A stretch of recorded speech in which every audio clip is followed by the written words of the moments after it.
Olá, muito boa tarde a você. Começa agora o Assembleia em Foco, primeira edição. O balanço dos trabalhos do semestre na Lema. Parlamento Maranhense promove aulão voltado para concurso público da Casa. Rádio Assembleia dá sequência à série de entrevistas com candidatos à reitoria da UFMA e sabatina professor Luciano Fassani. E mais, reportagem especial traz um pouco sobre a história de Frei Epifânio da Abadia, personalidade que deu nome a um dos principais estádios de futebol do estado. O F1 está começando.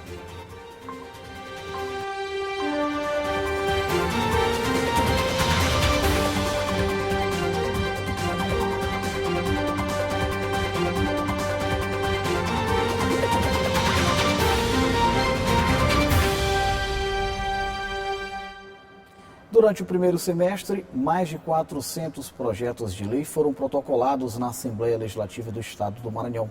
Boa parte deles aprovada, inclusive já em vigor. O primeiro semestre de atividades no Legislativo Estadual foi considerado produtivo pelos deputados. A presidente da Casa, a deputada Iracema Vale, avaliou a atuação no Palácio Manuel Beckmann nesses primeiros meses de 2023. Foi um semestre produtivo na avaliação da presidente da Assembleia Legislativa do Maranhão, Iracema Vale. Entre as matérias apreciadas pela Casa, foram aprovados 431 projetos de lei, 7 projetos de lei complementar e 49 projetos de resolução, além de 2.875 indicações, 273 requerimentos, 19 medidas provisórias e 2 propostas de emenda à Constituição. Além do número expressivo de proposições que tramitaram pela Casa do Povo, a presidente da Assembleia Legislativa do Maranhão também destacou algumas iniciativas desenvolvidas pelo Legislativo. Um balanço muito positivo, um saldo muito positivo, onde houveram todas as sessões, todas. E ainda assim, ainda teve mais 2 sessões itinerantes, uma em Caxias e uma em Imperatriz.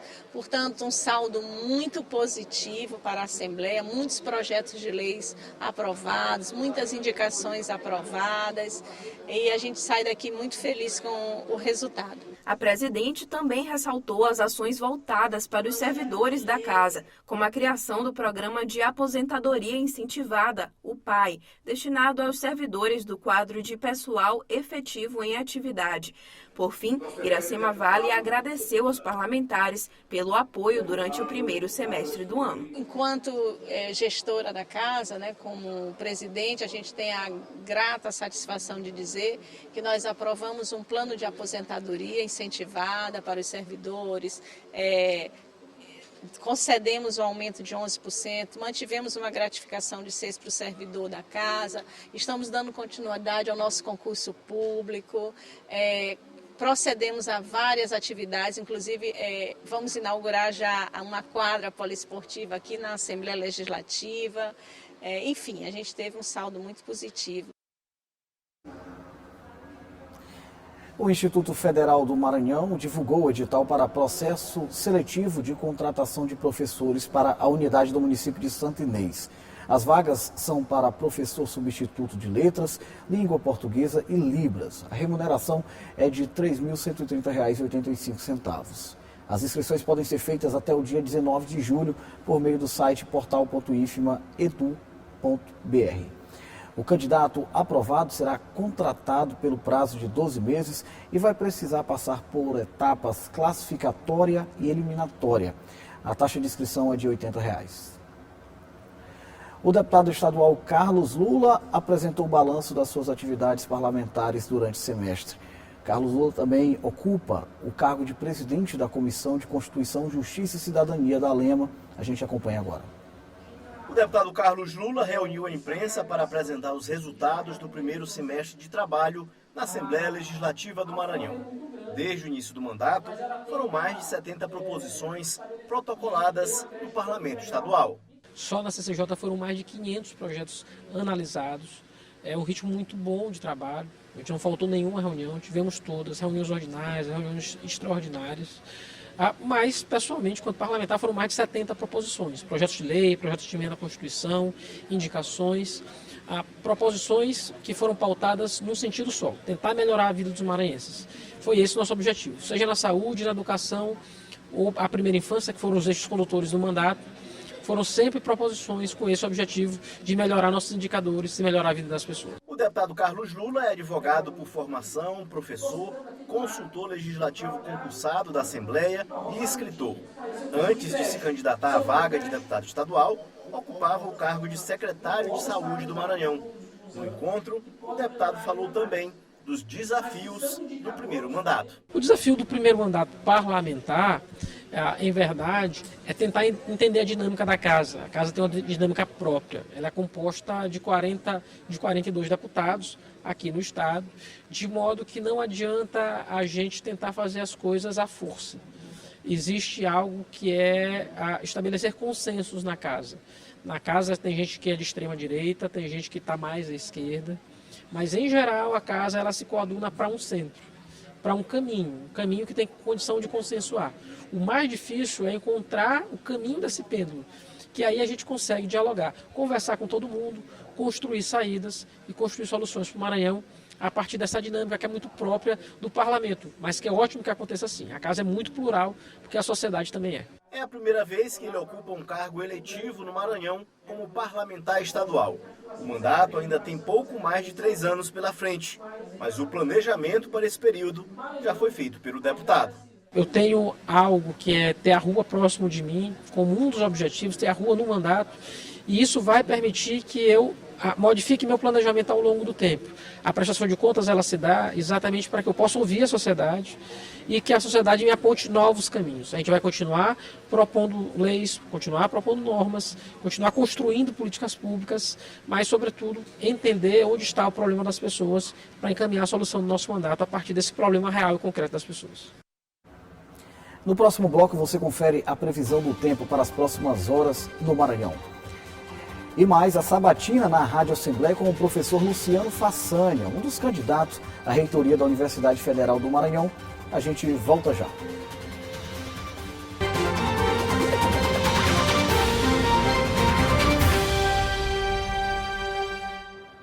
Os dados relacionados à população são indispensáveis para a construção de políticas públicas que visam melhorar a sociedade. Recentemente tivemos a divulgação de mais um censo demográfico que aponta informações que precisam ser observadas para que tenhamos avanços sociais. A reportagem que a gente acompanha agora traz detalhes e informações alusivas ao Dia da População, celebrado neste mês de junho. Quantos somos e como vivemos? Questionamentos fundamentais para garantir a qualidade de vida de cada uma das 8 bilhões de pessoas que vivem no mundo atualmente. Os números populacionais são importantes para que sejam destinadas políticas públicas na área da educação, da infraestrutura, geração de emprego, saúde. Esses dados são coletados através de questionários de domicílio em domicílio que são transformados em estatísticas. O órgão responsável por fazer essa coleta de dados no Brasil é o IBGE. Para que você compreenda melhor quem é essa população, como ela está distribuída, como ela vive, é fundamental que você tenha pesquisas como o próprio censo demográfico, que a partir daí você vai ter esse recorte populacional mais detalhado e será possível políticas públicas focais que atendam os anseios da sociedade. Apesar da importância do censo, poucas pessoas sabem o real objetivo por trás da coleta de dados. Eu acho que é mais para fazer uma pesquisa de quantas população tem na comunidade. Eu acho que é isso, né? Eu acho que é para poder ficar monitorizando a população onde você vive, né? A quantidade dos moradias, a população de qualquer umas pessoas reagindo onde você está, no seu país, onde você reside. É para ter uma noção de quantas pessoas tem, né, no Maranhão, né, em São Luís. A última pesquisa divulgada pelo IBGE no final de junho, referente a 2022, revelou que o Brasil tem pouco mais de 203 milhões de habitantes. 6.775.000 pessoas vivem no Maranhão. O resultado do censo 2022 veio abaixo da projeção inicial.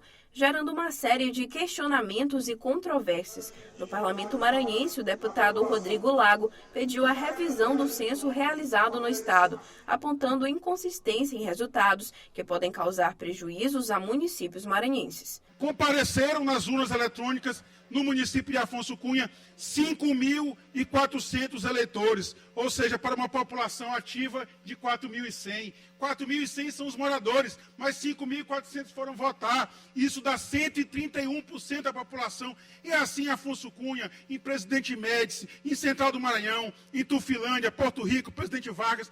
Na minha querida cidade de São Luís Gonzaga não é diferente. Lá compareceu 99% da população eleitoral ativa, ou seja, todo mundo que poderia votar foi votar, ninguém faltou nas urnas, enquanto a média nacional é de 20% de abstenção, lá não houve abstenção. Isso revela que esse censo foi mal feito.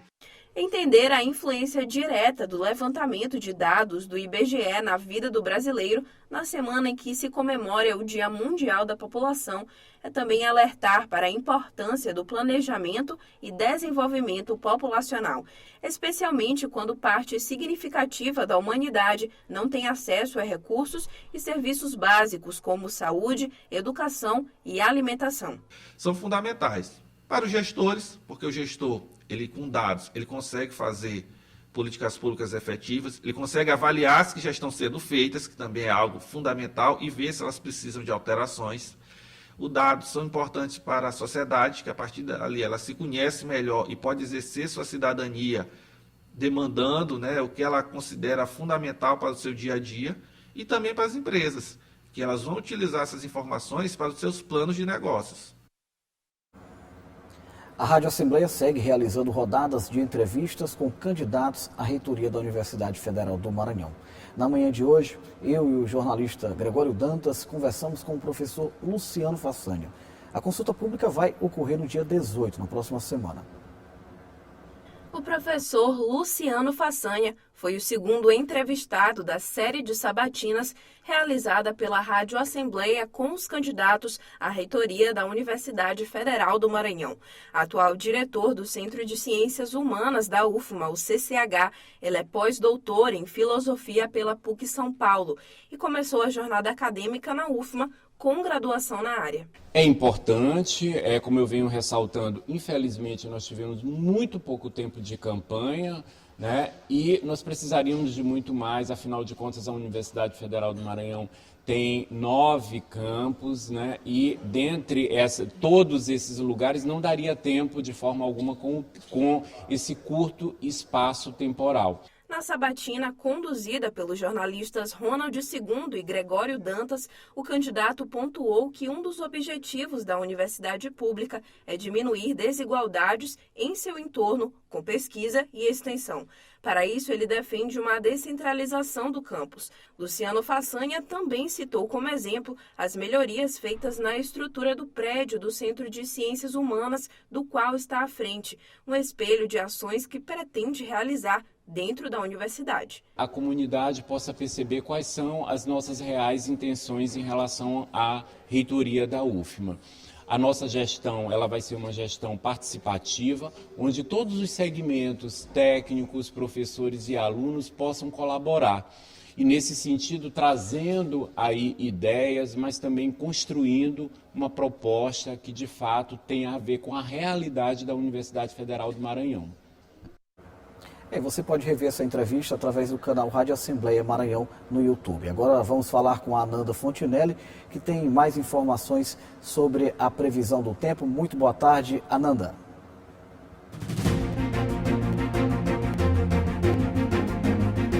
Boa tarde, Ronald. Boa tarde para você. Vamos ver a previsão do tempo para essa quinta-feira. Olha só, na capital a previsão é de sol com aumento de nuvens, mas há possibilidade de pancadas de chuva agora na parte da tarde, Ronald. À noite o tempo já deve ficar aberto. Os termômetros variam entre 24 e 32 graus. Já na cidade Presidente Dutra, o clima está um pouquinho diferente aqui do da capital. O sol aparece com algumas nuvens, mas não chove. A mínima é de 20, a máxima de 35 graus. Na cidade de Balsas, região sul-maranhense, o tempo é parecido com o de Presidente Dutra. Por lá, o sol aparece entre nuvens, mas sem possibilidade de chuva na região. Os termômetros variam entre 22 e 34 graus. É isso, Ronald. A gente volta a se encontrar amanhã. Até lá! Valeu, Ananda, muito obrigado. Hora do intervalo, na volta a gente confere os destaques do portal da Assembleia. Você vai ver ainda uma reportagem especial sobre a história do Frei Epifânio da Badia, que deu nome ao estádio, palco de grandes espetáculos do futebol lá na cidade de Imperatriz. A gente volta já.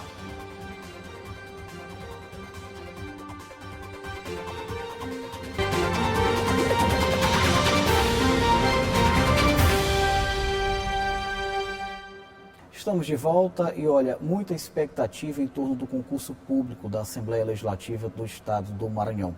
Pensando nisso, o Parlamento Maranhense, por meio da Escola do Legislativo, realizou aulões que têm como objetivo amparar, dar apoio aos candidatos de maneira gratuita. A gente vai acompanhar agora os detalhes dessa agenda.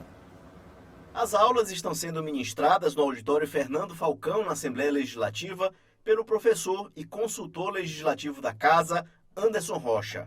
O regimento interno da Lema é o principal conteúdo abordado nas aulas. Isso, é um conteúdo grande, que tem 315 artigos, só o regimento interno, mais 995 o estatuto. Quem não era da área jurídica, às vezes tem um pouco assim de receio, mas vale muito a pena. Uma questão fará a diferença aí na sua aprovação para fazer parte aqui dos quadros da Assembleia. A Escola do Legislativo planejou o aulão em 3 dias de forma que abordasse o conteúdo específico do concurso. O certame está marcado para o dia 20 de agosto e será realizado em São Luís. Isso, são 3 dias de curso, das 14 às 17 horas, com o professor Anderson.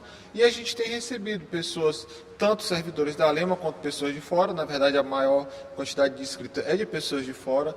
Há um interesse muito grande no concurso da Lema. Pessoas que chegam aqui e falam pra gente que tem interesse de trabalhar aqui, que já estão quase que realizando o sonho por já estar entrando aqui para fazer o curso. Então tem sido uma experiência muito boa. O concurso da Assembleia está oferecendo 66 vagas em cargos de níveis médio e superior. Os salários variam entre R$ 3.619,48 a R$ 15.454,89. A estudante de pedagogia Joaquina Diniz vai disputar uma vaga no cargo de assistente legislativo.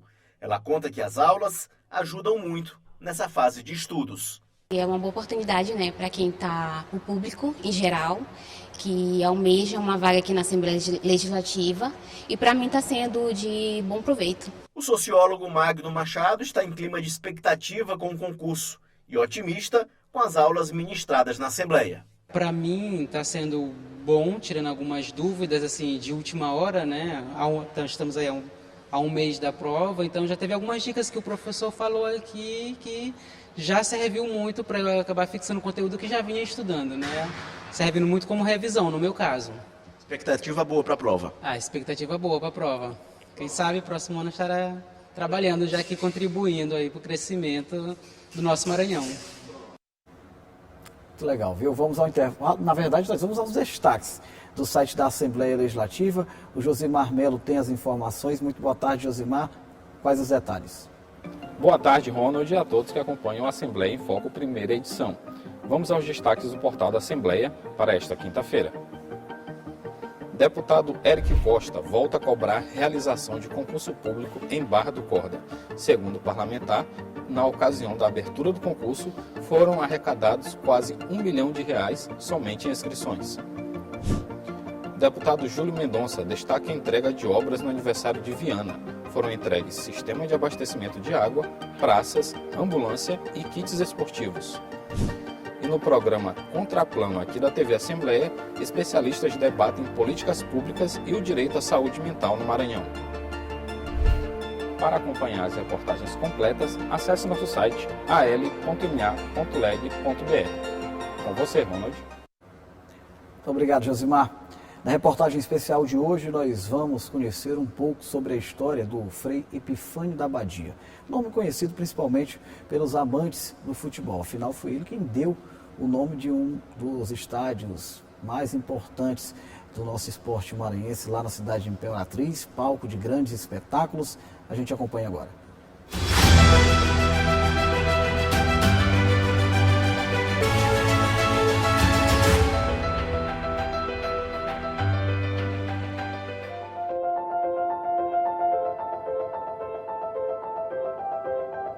O estádio Frei Epifânio da Badia é um dos cartões postais de Imperatriz. Mas por trás de toda essa arquitetura que enche de orgulho os moradores da cidade, estão a dedicação e o trabalho de uma pessoa que, por amor ao esporte, conseguiu fazer as mudanças que hoje se vê. Frei Epifânio. O frade que chegou aqui por estas bandas na década de 1950, vindo da cidade de Badia, na Itália, e que acabou associando a origem ao próprio nome. Daí nasceu Frei Epifânio da Badia. Ele passou por várias outras cidades do estado, mas foi escolha pessoal ficar em Imperatriz. Os registros antigos do Frei Epifânio mostram bem essa relação entre a religiosidade e o esporte. Sempre ao lado dos jogadores, sempre de batina. Ele sabia juntar as duas coisas como ninguém e utilizava o esporte como instrumento de evangelização. Na realidade, o Epifânio, no seu tempo, ele soube já usar o futebol como instrumento para evangelizar, com as crianças mesmo. Ele dizia assim, olha, nós vamos para o catecismo, nós vamos para a missa, depois da missa é que nós vamos jogar futebol. Aí eu mesmo fui atraído por ele. E muitos jovens do início de 60 aqui em Imperatriz. Pode não parecer, mas foi aqui nesse local, nessa pracinha, que o Frei Epifânio começou a jogar bola aqui em Imperatriz. Na época era só um terreno, ele transformou num campinho de terra batida. Ele reunia as crianças e também alguns dos que se tornariam os melhores jogadores da cidade. Foi a formação, a escola de formação, melhor dizendo, de vários talentos do esporte da cidade. Hoje o local não guarda muitas lembranças do Frei e dos seus companheiros de peladas. Mesmo assim, não é difícil encontrar quem não esquece dele e das marcas que ele deixou na cidade. Eu sempre aqui encontrei Dona Maria Helena, que por acaso também era uma dessas amigas dele, uma conhecida dele. Como a senhora lembra dele, Dona Maria Helena? Eu lembro dele que quando eu moro aqui, tem 33 anos que eu moro aí, pela causa ele saiu lá no bar da Maria do Cego, tá entendendo? Não sei o que ele ia fazer. Aí ele foi, encostou lá no bar, você tá entendendo? Aí ele ficou assim olhando para mim, o que é, nega velha? Que ele já tinha me visto por aqui, assim. Eu digo assim, rapaz, eu tô numa situação tão assim, e o que? Eu digo, é porque meu gás acabou e eu tenho 2 netos, aí eu não tenho, como é que eu vou fazer de comer para eles? Ele disse assim, e onde é que vende gás aqui? Eu digo assim, é ali. Pois fica aí, é ali naquela casa de gás. Quando eu dei fé, o homem chegou com um bujão de gás. E pronto, aí eu fiquei com amizade com ele. Suas fotos guardam as memórias da transformação do local em camelódromo e panelódromo, um conjunto que garante a preservação da tradição culinária da cidade, como a panelada e o legítimo caldinho de mocotó.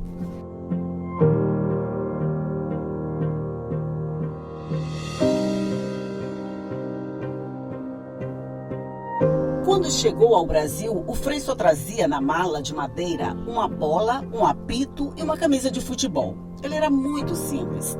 Quem nos dá essas informações é o Frei João Franco, contemporâneo de Epifânio, também italiano, e que chegou ao Brasil pouco depois dele e vive hoje no convento da Igreja do Carmo, em São Luís. Do homem dedicado completamente à evangelização, através daquilo em que ele se esmerava e tinha competência, que era levantar igrejas. E para dizer, começou cedo, morando em Grajaú, ele passou por vários lugares. O Frei João gosta de conversar e contar memórias, e até fez um apanhado de toda a história do Frei Epifânio desde que ele chegou da Itália. Quando era 3 da tarde, fazia a catequese para os adultos. Para as crianças era outra hora.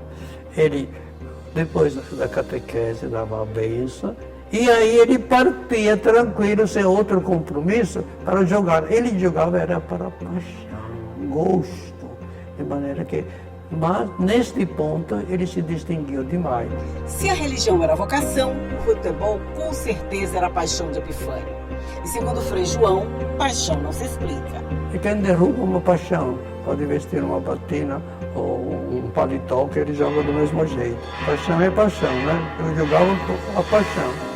Eu gosto de jogar. Ele suava e considerava que a saúde dele dependia deste esporte. Hoje os padres podem usar outras roupas para atividades diversas. Mas na época do Frei Epifânio, o uso da batina era obrigatório. Só depois do Concílio de Vaticano de 1960 veio a liberação. Mas o Frei fazia da batina uma atração a mais para a visibilidade dos seus jogos. O carro de som anunciou que o padre ia jogar, mas na hora que o time entrou no campo, o Epifânio entrou de batina. E o árbitro não quis deixar o Epifânio jogar. E o jogo enrolou 10 a 15 minutos. Aí foi que os dirigentes chegaram à conclusão que a atração era o padre, e ele terminou jogando. Então ele era uma atração mesmo. E vale lembrar também que o Frei foi o responsável pelo registro e profissionalização dos grandes craques dessa época. E por um motivo bem simples. Só ele tinha uma câmera fotográfica para documentar as imagens que, de outra forma, estariam perdidas para sempre. Atualmente, quando o local garante sua lotação máxima de 10 mil torcedores para um jogo importante, pouca gente deve lembrar que todo esse espetáculo só é possível por causa do trabalho e dedicação de um religioso que, sem abrir mão de sua vocação espiritual e sem deixar de lado a paixão pelo futebol, começou com as próprias mãos a construção dessa obra que é símbolo do esporte de Imperatriz. Estádio Frei Epifânio da Badia.